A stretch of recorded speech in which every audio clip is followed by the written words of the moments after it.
আন্তর্জাতিক মাদক বিরোধী যে দিবস, এই দিবসের মূল লক্ষ্যই হচ্ছে মাদক সম্পর্কে সচেতনতা তৈরি করা এবং মাদক দ্রব্যর যে পাচার অথবা যে পরিবহন করা হয় এর বিষয়ে জনগণকে সচেতন করা।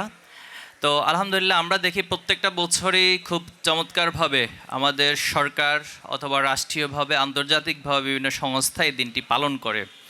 কিন্তু বাস্তবতা বলে হচ্ছে বাংলাদেশ না, শুধুমাত্র প্রত্যেকটা রাষ্ট্রেরই সরকার, প্রশাসন এবং মাদক যারা ব্যবসা করে এই সিন্ডিকেটগুলো সব একসাথে একাকার হয়ে মূলত মাদক দ্রব্যের যে প্রসার এবং মাদক দ্রব্য গ্রহণ এই সবগুলোর সাথে তারা জড়িত। তো ইয়াসিন আরাফাত ভাই কারাগারের একটা উদাহরণ দিচ্ছিলেন, আমি একটা উদাহরণ বা আমার ব্যক্তিগত যে প্র্যাকটিক্যাল একটি ঘটনা আপনাদের সাথে বলছি। 2015 সালে হাসিনার আমল, তখন স্বৈরাচার আমল ছিল, ফ্যাসিবাদের আমল, তখন কারাগারে ছিলাম কাশিমপুর 4 হাই সিকিউরিটিতে। তো আমাদেরকে যখন কারাগারে প্রিজন ভ্যানে কোর্টে নিয়ে আসা হতো পুরান ঢাকায়, তো আনার সময় আমরা দেখতাম যে গাড়িতে ইয়াবা সেবন সব বিভিন্ন মাদক গ্রহণ করতো। তো একদিন একজনকে জিজ্ঞেস করলাম যে ইয়াবা গ্রহণ করছে, যে ভাই এই ইয়াবা যে আপনারা নিচ্ছেন এটা নিলে কি হয় বা এটা খেলে কি হয়? তো তিনি আমাকে বললেন যে আপনি একটু খেয়ে দেখেন, তাহলে বুঝতে পারবেন যে এটা খেলে কি হয়। তো বললাম যে ভাই আমি তো শিবির করি, কোনো কারণে এটা খেলে বা বাইরে জানলে তো ভাই আমার অবস্থা খারাপ হয়ে যাবে, আপনি একটু বলেন। তো অনেক পীড়াপিড়ির পর তিনি বললেন যে ভাই এটা যখন আমি নেই, গ্রহণ করি, তো তখন আমার সামনে বাংলাদেশ না, শুধুমাত্র পৃথিবীর কোনো প্রেসিডেন্ট, প্রধানমন্ত্রী যেই সামনে থাকুক, কাউকে ভাই কিছু মনে হয় না, নিজেকেই আসলে সব কিছু মনে হয়। তো পরে জিজ্ঞেস করলাম যে ভাই আপনি তো এখন মানে অ্যারেস্টেড অবস্থায় আছেন, আপনাকে এই ইয়াবা দিল কিভাবে, কে দিল? বলে যে ভাই এই যে পুলিশ যারা আমাদেরকে গাড়িতে উঠানামা করায় এরা আমাদেরকে দিছে। তা বললাম যে এরা কোথায় গিয়ে পাইছে? বলছে ভাই আমি যে ইয়াবা মামলায় গ্রেপ্তার হয়েছি, আমার কাছ থেকে যে ইয়াবার পিসগুলো পাইছে এগুলো মূলত ওরা তখন রেখে দিছে, আর এখন একটা দুইটা করে করে আমাদের কাছে বিক্রি করে। তো এই হলো আমাদের বাংলাদেশের একটা চিত্র। আমি বললাম ইয়াবা মামলায় গ্রেপ্তার হয়েছে, আবার ইয়াবার সে গ্রহণ করতেছে প্রিজন বসে বসে, আবার প্রশাসনই হচ্ছে তাকে সেই ইয়াবাগুলো সাপ্লাই দিচ্ছে।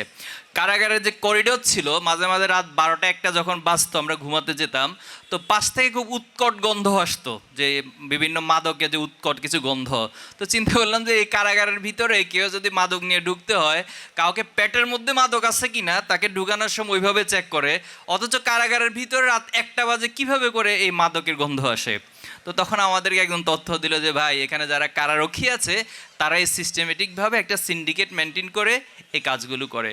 তাহলে আমি বাস্তব চিত্রটা আমার নিজের ব্যক্তিগত যে প্র্যাকটিক্যাল একটা উদাহরণ সেটা দিয়ে আপনাদের কাছে তুলে ধরলাম।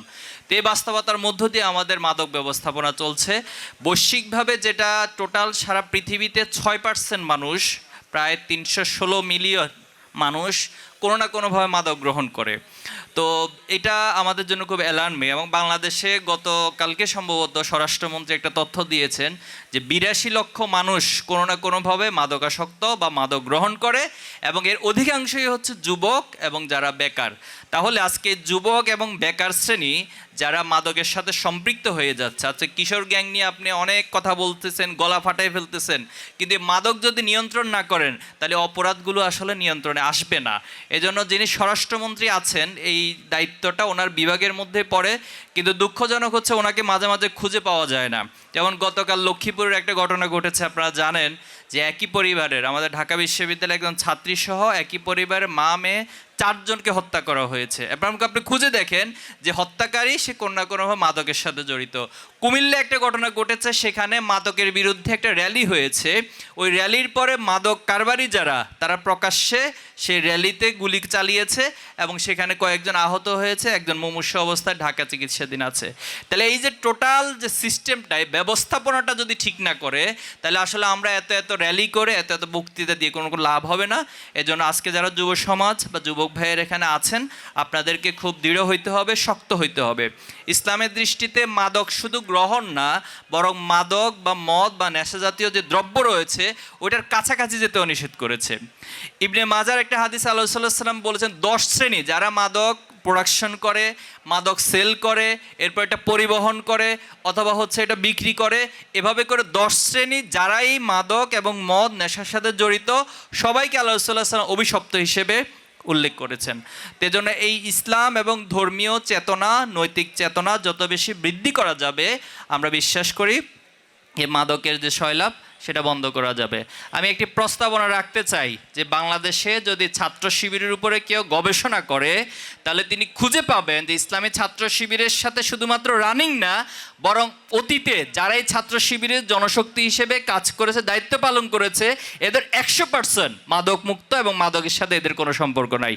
এবং পৃথিবীতে কোনো সংগঠনকে যদি অ্যাওয়ার্ড দিতে হয় আন্তর্জাতিকভাবে এবং দেশীয়ভাবে, তাহলে সেটা ছাত্র শিবিরকেই এই অ্যাওয়ার্ডের জন্য বাছাই করা উচিত এবং ছাত্র শিবিরকে টপ পজিশন থেকে মাদক মুক্ত একটি সংগঠন হিসেবে সার্টিফিকেট এবং অ্যাওয়ার্ড দেওয়া উচিত। তো ইনশাল্লাহ আমরা আশা করবো আজকে রান এগেইনস্ট ড্রাগ ছাত্র শিবির আয়োজন একটা প্রতীকী আয়োজন। এই আয়োজনের মধ্য দিয়ে আমাদের যুব সমাজ সহ আমরা সকলেই সচেতন হব এবং মাদকের বিরুদ্ধে আমরা ঐক্যবদ্ধভাবে লড়াই করবো ইনশাল্লাহ। সবাইকে অনেক ধন্যবাদ। আসসালামু আলাইকুম রহমতুল্লাহ।